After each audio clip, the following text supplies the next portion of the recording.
Welcome to episode of Mind Vomit. We're about to talk about 1917, a film that I think we all really liked. We were all really impressed with. And we're just going to talk a little bit about it, and what we liked, what we didn't like, places we think they could have done better, or just everything we really enjoyed personally. But yeah, so the first thing is do you think that 1917 continues a new era of military war dramas? Or do you think this is like a cinematic milestone for films? Right, because we had Dunkirk by the acclaimed Christopher Nolan Right. recently in the past decade. Yeah. Do you guys think it's better than Dunkirk? I think so, because in the beginning Yeah. of the early 2000s, we had Saving Private Ryan, Mm-hmm. followed by other films like Hurt Locker and Zero Dark 30. Mm-hmm. And those kept ramping up in style, I guess. And then we finally got to Dunkirk, which was a whole new beast, because it played with a non-linear storyline. It was helmed by relatively unknown actors. It tackled a more organic, on-the-boots feel, where it followed different areas of what was happening during the evacuation of Dunkirk. Yeah, it did. It was really brilliant in the way he started the film. It grips you instantly. The picking of actors he got were, like you said, they're no name, and you can really see that inspiration from 1917. I mean, people call Sam Mendes a mini Nolan, and he really deserves to be called that, because they do have a very similar style, respectfully. And I feel like he was trying to one up Nolan for sure. In his own way. I think both of those films, understandably so, why I get why they're put together and put against each other. You know, there's a little bit of that, which one is better. I also think that they both have their places in being one of the best war films ever made. I think one can overshadow in another area, and the other overshadows in another. So an example is, I think Dunkirk really overshadows with how big it is, but then 1917 overshadows with how much time that they took and how much planning they had and how much the execution there's the opening scene from Dunkirk, right? But 1917 is basically the entire film is the opening scene. That's really impressive. That entire film is like that. We've seen that before with Alejandro Iñárritu, and we've seen that as well with someone like Alfonso Cuarón, where he's mostly long takes. Like Children of Men basically has a one-take style most of the time. Obviously, it doesn't have those transitions as much, but it's a close example of this has been done before. But the closest thing to 1917 is a Birdman. Do you think Birdman is a better film when it comes to one-take technology and how they broke that down? I haven't personally seen Birdman in its entirety, but I've seen lots of clips, many of the long one-takes that they did with that. Birdman, I like the way that they use different techniques to film in urban space. Yeah. But it's different with 1917 because it's such a large space. And Right. that's part of the mystique, the awesomeness of it, where they built a huge entire set to film this one thing. Yeah. And they timed it out and counted the steps basically for the actors so that they got it exactly right. Well, there's even moments where there's the production design is incredible, where they have all these horses that are dead, and some of them are obviously all of them are some sort of prosthetics, but they added flies to them, and I'm not sure if some of them were CGI or not. And They have a fly wrangler on set. yeah, I don't know. It was really cool that they just added those little details. It had so much detail. And I think Birdman, that's the thing that if you would compare it to one is better, I would say 1917 is a better film because it actually has way more detail, and it's a lot harder to do what they did than what Birdman does. Not to say Birdman isn't impressive, because it is, but I also felt like the film was loved for its gimmick rather than its complete story. Right. At least for me, I thought it was a good film. I didn't think it was the greatest film of the year. I was kind of disappointed after hearing so much about it, because I just was it's well written, it has some good moments. It's very impressive acting wise. It's kind of an actor's movie. It's really that Oscar bait film. That's really what Birdman is. But I like 1917 because it's not really that. It's a film for anybody. It has those Oscar bait aspects, but it also has those aspects for just film lovers. It has those aspects for an audience to just engage and be enthralled into this intense story. I really like the casting. Those two actors were really good. I don't really know what their names are, which also makes me very unprepared and unprofessional. But they're these no-name guys. No one really has seen them before, and I like that he didn't pick those Hollywood faces. And again, that's where you see Dunkirk inspiration. That no one picks those faces because he wanted to keep people grounded in this. You are in this, world. Even Tom Hardy, he didn't let him take off his mask until the end of the film, so that Tom Hardy wasn't just an Hollywood actor in the film. It was like, no, he's just a pilot. Yeah, Tom Hardy keeps getting these roles where they have a mask on him. Yeah. It's just this iconic thing now. Yeah. Apparently. Well, yeah, I mean, even in Inception, he played different women. Different people. Played a woman, he played another dude, right? He played Fisher's uncle. It's just interesting. What was your favorite moment, cinematic-wise, from 1917? For me, the entire movie is incredible, but for me, I would say it would have to be the night sequence where he's running and the flares are going off. The lighting is incredible. The timing of that was just insane. Roger Deakins is just one of the most gorgeous cinematographers ever to exist. When that man dies, because he is fairly old, Oh, no. It's going to be very tragic, because that guy is just such a good artist when it comes to his own style. Looks real, but it's also cinematic, and you don't really get that balance with most movies. You either have to pick more realistic, less cinematic. But that's the thing about Roger Deakins. Even Sicario, Prisoners, those movies look so real, but they also just have this cinema element. It feels like you're still watching a film, and it's just this thing that only Roger Deakins can capture. He's just an incredible cinematographer. So that sequence when he's just running around, the German guys are coming after him. That scene is just really good because one, he's running around, he's pushing people out of the way. There's a lot of physical acting, and then the lighting and the camera work is just beautiful, and the timing just. I don't even know how they did it. There's flares going off. They're lighting up the sky. There's gunshots going off. Yeah. There's fire. What really grabbed me, the first one, what made the biggest impression, cinematography-wise, was when they're going down into the German trenches, and the trenches are, they're all cleared out, and they look nicer than the British trenches. But you have a feeling of, something's not right. You think a German's gonna pop out at any moment. You see it like a rat scuttling around. And then an explosion goes off and they're buried, and it captures the claustrophobic moment so well. And then the panic of are they gonna make it out? What's gonna happen? It's of course they make it out in the end, because they have to. It's the first 15 minutes of the movie. Right. But then it's it's the entree, it's the appetizer, just whetting your appetite, and seeing what else that they're gonna pull out in this movie. Well, the way that scene is done, it's just really practical. And I think it was a CGI rat, but it didn't look like it. I didn't really think it was. But that was another thing. They blended CGI and practical really well. And I really also liked, it's kind of a spoiler, but I liked the idea of the character you think is going to make it out doesn't. Yeah. And the character that you think should. I really like that, because it really subverted our expectations, but it wasn't for the sake of subverting. It was part of what war does. Usually the unlikely person, or the more cowardly person, that's usually the guy that usually makes it through or gets those awards later on. At least that's what it seems. And I liked just the way they built those characters and what their desires were just in a few pieces of dialogue. It was really, really good in that way. It wasn't super expositional, which I loved. Yeah.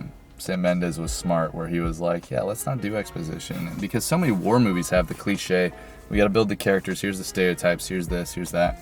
And they didn't do that. It's the same thing with Dunkirk. Dunkirk, the difference is 1917 actually built their characters. Dunkirk, we rooted for our characters because we were so immersed into this situation they were in that we felt like them, but we didn't connect to them in the way of their characters with depth. We didn't think that way. It was just, we're in a war zone with them. It made sense with Dunkirk because the style of that movie is just supposed to be about everybody and how they're affected. Everybody was affected all at once. And so in that moment, you're not thinking who's this guy? Who's that guy?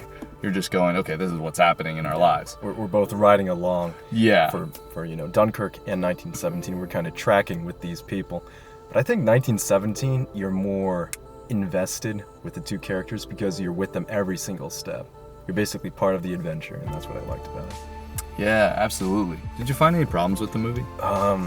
Something that brought me out of the movie, I think, was when he jumps off this bridge and it does this weird, I guess, smearing, where they're tracking with him as he falls into the water. It's all one take, but it just brought me out of it. It's like, oh, I know part of this is not real. At least part of this is him in front of a green screen, and they composed him so that it looks like he's jumping off this bridge into the water. But that's, I think, the only thing that comes to mind that took me out of the movie.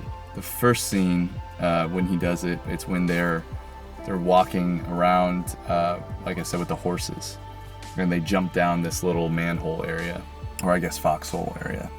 And when he does it, it does the motion blur effect, right, and you're like, oh, okay, that's where they cut. But I forgave it because I was like, where else are you gonna do it? And I think that's the example of where Birdman kind of did it somewhat right, I guess, of how to transition a scene. It's way less jarring, and it doesn't take you out of the movie as much.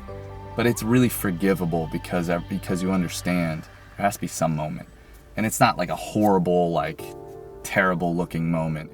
You just know, okay, that's when they transitioned. Yeah, I mean, it's a motion blur effect. I don't know how else they could do it.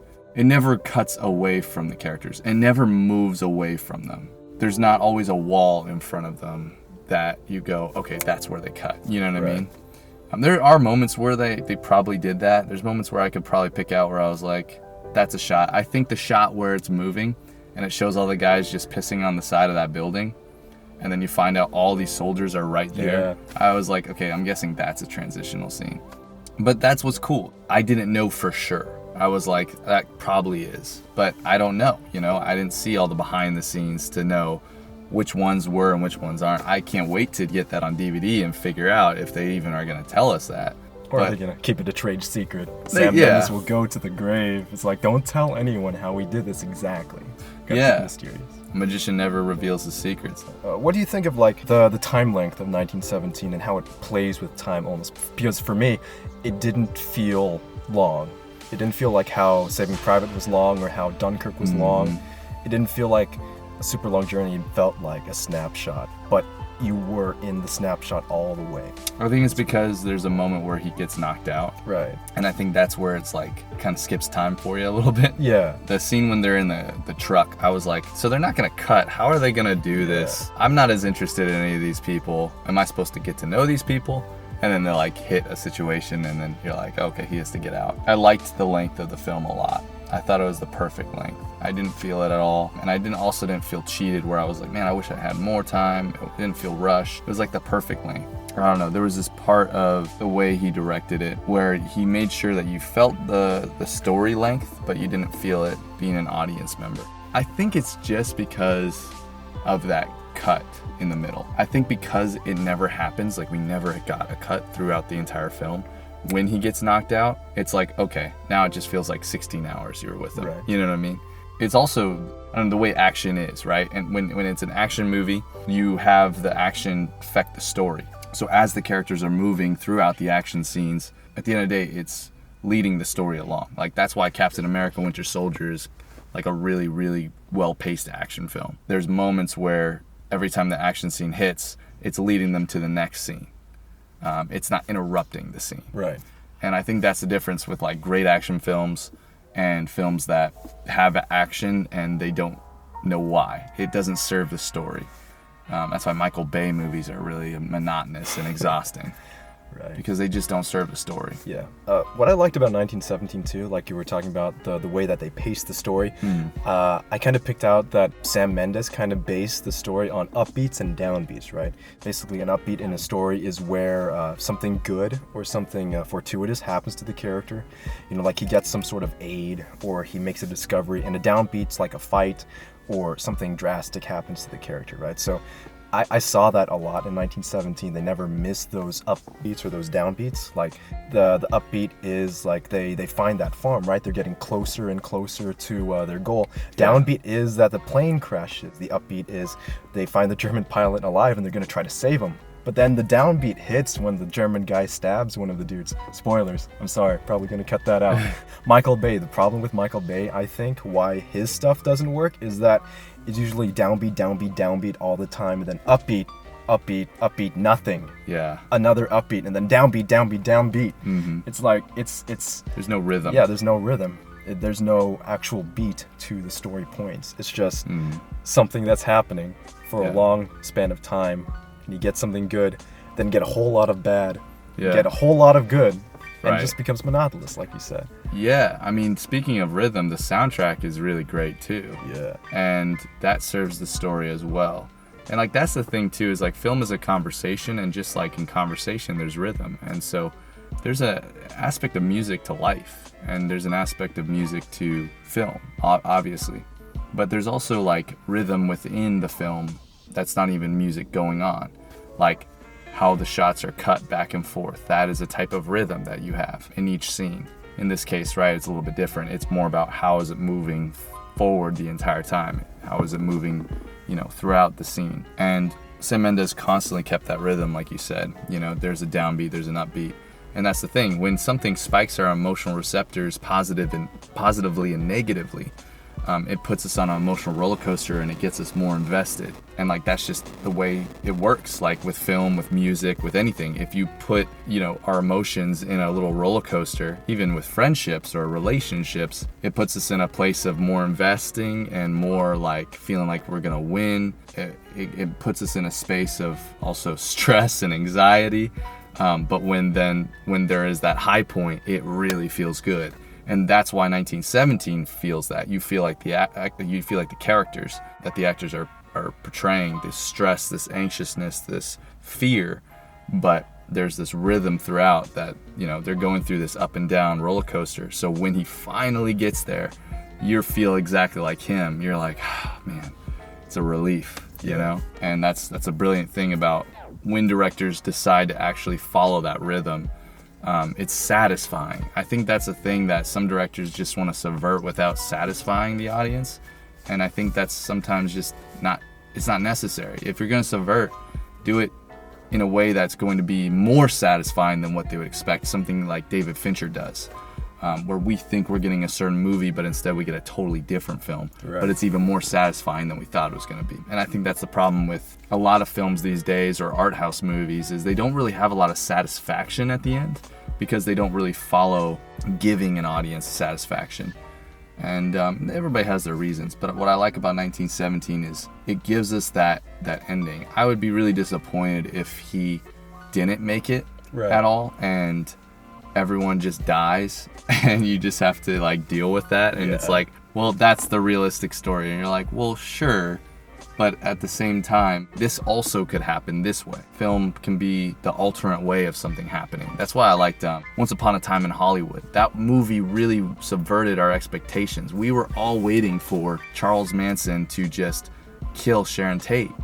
But instead, the movie decided to be about these two actors killing the Charles Manson murderers, right? And I thought that was awesome. I thought that was really like cool, like subversion of the story, and it reveals at the end, once upon a time in Hollywood, like this is an alternate version of the story. I thought that was really cool. And that was why audiences were super satisfied with the ending of that film. I really hope that more films do that again. Like 1917 really just felt fulfilling. And a lot of movies just haven't in a long time. Dunkirk felt fulfilling for sure. Because they win, but also is that race against time, and you feel like just relieved at the end. It's interesting, a lot of directors don't know how to like handle tone nowadays.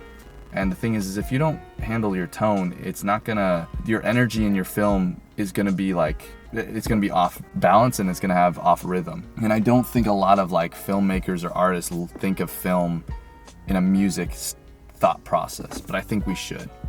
I hope we see more films like 1917. I think it was a really great test that Sam Mendes made. Right.